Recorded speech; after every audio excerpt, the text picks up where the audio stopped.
Sure, if you want to.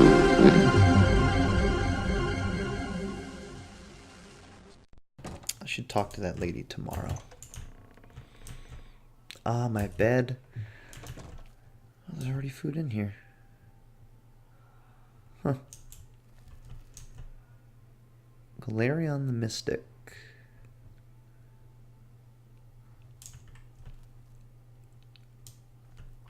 What time is it? I suppose I could read for a little bit before bed. What does this letter say? Oh, someone wrote a note. I can't wait to see you tonight. My every day is spent thinking about when we will next be together. Soon we will be married and we can be together forever. Your true love. Well, I don't think it reached its intended recipient, so let's pop a squat. I'm going to take a little bit of mead here. Let's do a little bit of light reading. Let's read some Immortal Blood. Immortal Blood is written by Anonymous.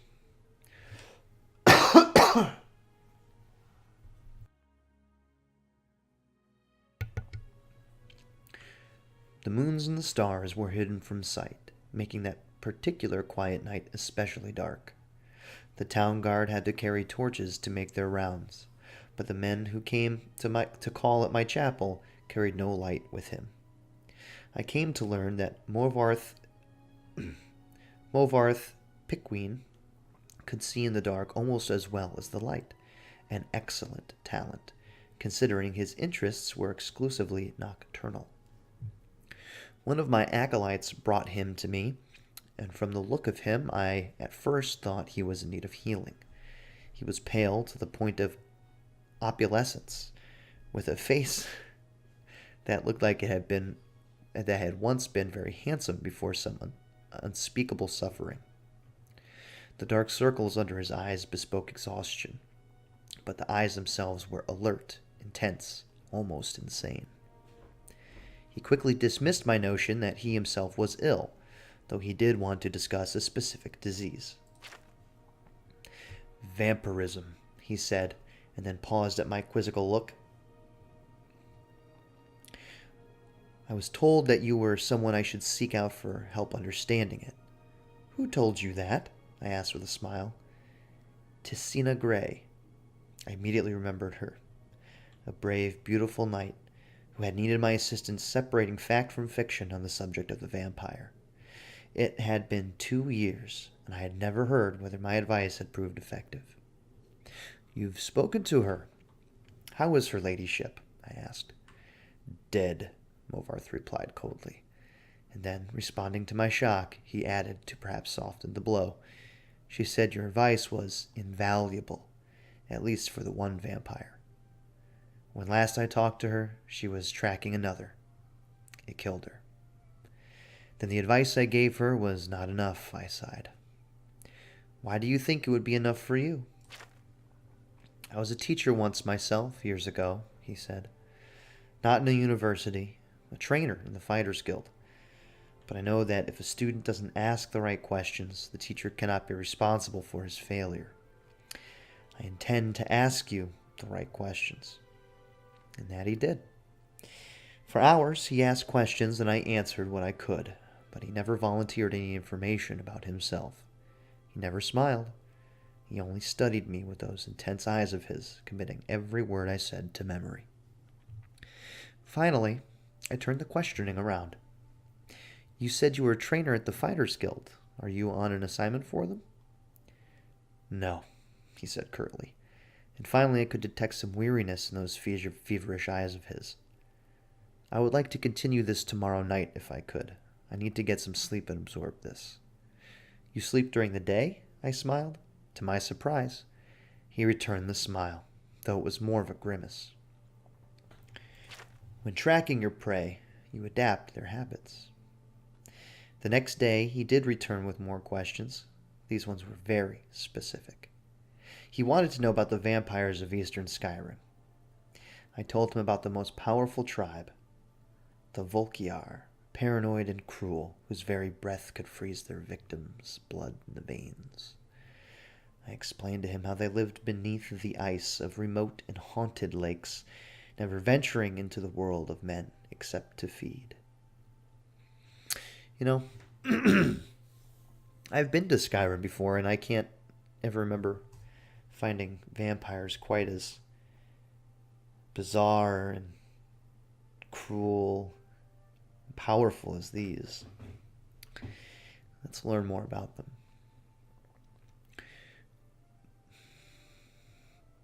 Pickwine. I'm going to call him Pickwine. Movarth Pickwine listened carefully and asked more questions into the night, until at last he was ready to leave. I will not see you for a few days, he said, but I will return and tell you how helpful your information has been. True to his word, the man returned to my chapel shortly after midnight 4 days later. There was a fresh scar on his cheek, but he was smiling that grim but satisfied smile of his. Your advice helped me very much, he said, but you should know that the Volkihar have an additional ability you didn't mention. They can reach through the ice of their lakes without breathing it. It was quite a nasty surprise, being grabbed from below without any warning. How remarkable, I said with a laugh, and terrifying. You're lucky you survived. I don't believe in luck. I believe in knowledge and training. Your information helped me, and my skill at melee combat sealed the bloodsucker's fate. I've never believed in weaponry of any kind. Too many unknowns. Even the best swordsmith has created a flawed blade, but you know what your body's capable of. I know I can land 1,000 blows without losing my balance, provided I get the first strike. The first strike, I murmured. So you must never be surprised. That is why I came to you, said Movarth. You know more than anyone alive about these monsters, and all their cursed varieties across the land. Now you must tell me about the vampires of northern Valenwood. I did as he asked, and once again his questions taxed my knowledge. There were too many tribes to cover. The Bonsamu, who were indistinguishable from Bosmer except when seen by candlelight. The Kirillith, who could disintegrate into mist. The Yekif, who swallowed men whole. The dreaded Tel Both, who preyed on children, eventually taking their place in the family, waiting patiently for years before murdering them all in their unnatural hunger.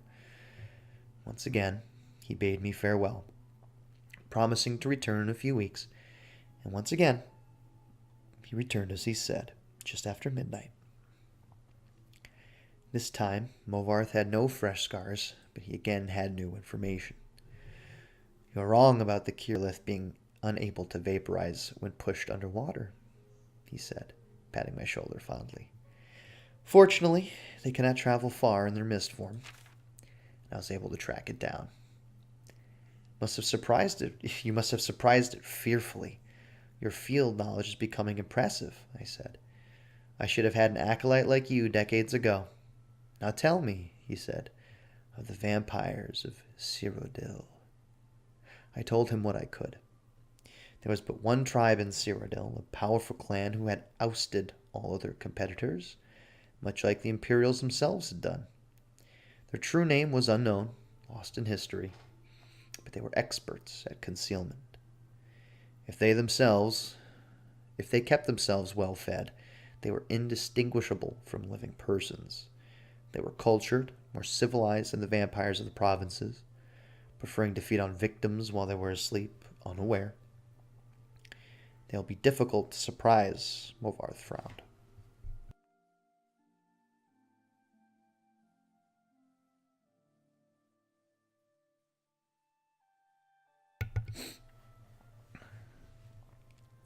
But I will seek one out and tell you what I learn. And then you will tell me of the vampires of High Rock and Hammerfell and elsewhere, and Black Marsh and Morrowind and the Somerset Isles, yes? I nodded, knowing that this man was quite on an eternal quest. He wouldn't be satisfied with but the barest hint of how things were. He needed to know it all. He did not return for a month. And on the night that he did, I could see his frustration and despair, though there were no lights burning in my chapel. I failed, he said, as I lit a candle. You were right. I could not find a single one. I brought the light up to my face and smiled. He was surprised, even stunned by the pallor of my flesh, the dark hunger in my ageless eyes, and the teeth. Oh, yes. I think the teeth definitely surprised the man who could not afford to be surprised. I haven't fed in 72 hours, I explained, as I fell on him. He did not land the first blow or the last. That was a good little story. Immortal Blood. Yeah. That was pretty good. You know, after a good story like that, I like to kick back a couple cold ones. That was a really good story. I'm going to leave this here for someone who comes by and has nothing to read. There you go. And for now, it's time for sleep.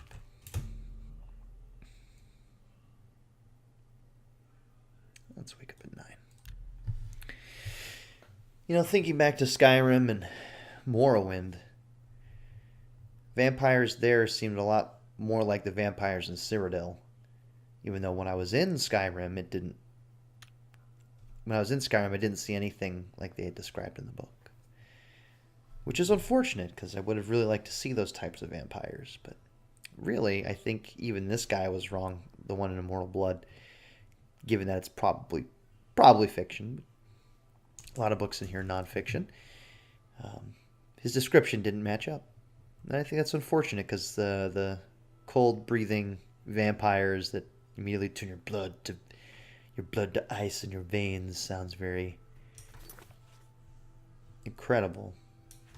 The Valenwood vampires who can turn into mist. That's awesome. Ooh. Yes. Oh, Nelphus. Take your room back. Good morning. Very good stay. Thank you.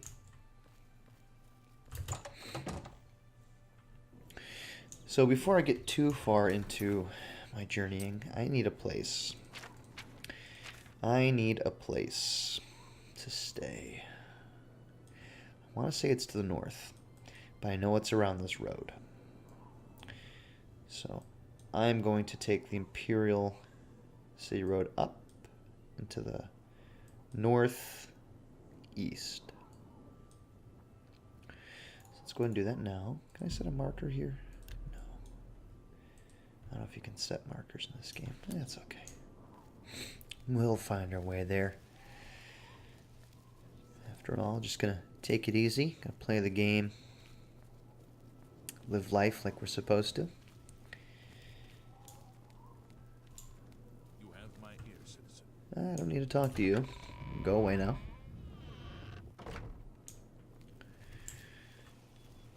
Feel nice and refreshed. A bit overcast today, but what are you gonna do?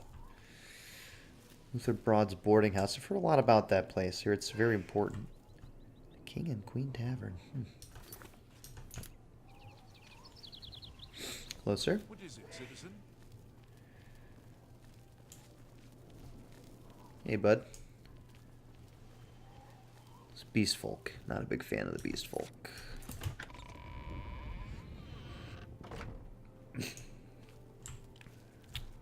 The Foaming Flask.